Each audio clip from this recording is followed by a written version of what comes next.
السلام علیکم ورحمۃ اللہ وبرکاتہ۔ آج کا موضوع موبائل فون اور اس کے اثرات۔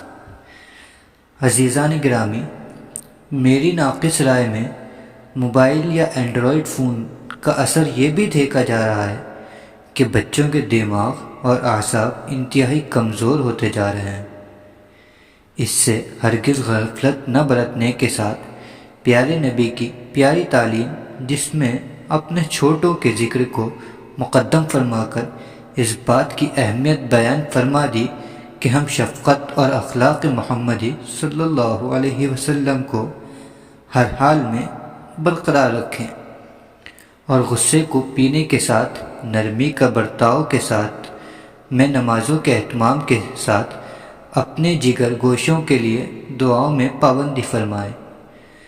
رب العالمین کا ارشاد ہے، جو ہماری راہ میں جد و جہد کریں گے لازمی طور پر ہم ان کو اپنے راستوں کی رہنمائی فرمائیں گے۔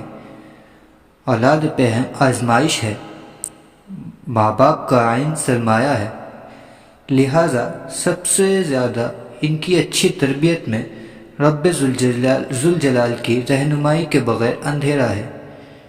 کیوں نہ سرمایہ کی حفاظت کی خاطر شب بیداری کی جائے، تہجد میں اپنے رب سے ان کے لیے خصوصی حمایت و حفاظت مانگی جائے۔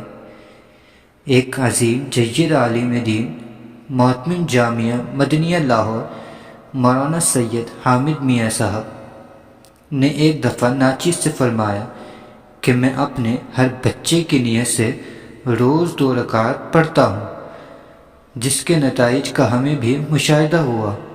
ان کے بچے اور بچیاں علماء و حفاظ اور حافظات قرآن و پاک باز بنے۔ لہٰذا جہاں ہم اپنی اولاد کی گوناگو ناز برادریاں کرتے نہیں تھکتے، وہیں زندگی کو خوشگوار بنانے کی راہ میں رب کے ساتھ ہو جائیں، چونکہ وہ خود فرما رہے ہیں، وہ تمہارے ساتھ ہے تم جہاں بھی ہو۔ گویا کہ ہم غافل ہوئے، فاللہ خیر حافظ وہو ارحم الراحمین۔ صدق اللہ العلی العظیم۔ اللہ حافظ۔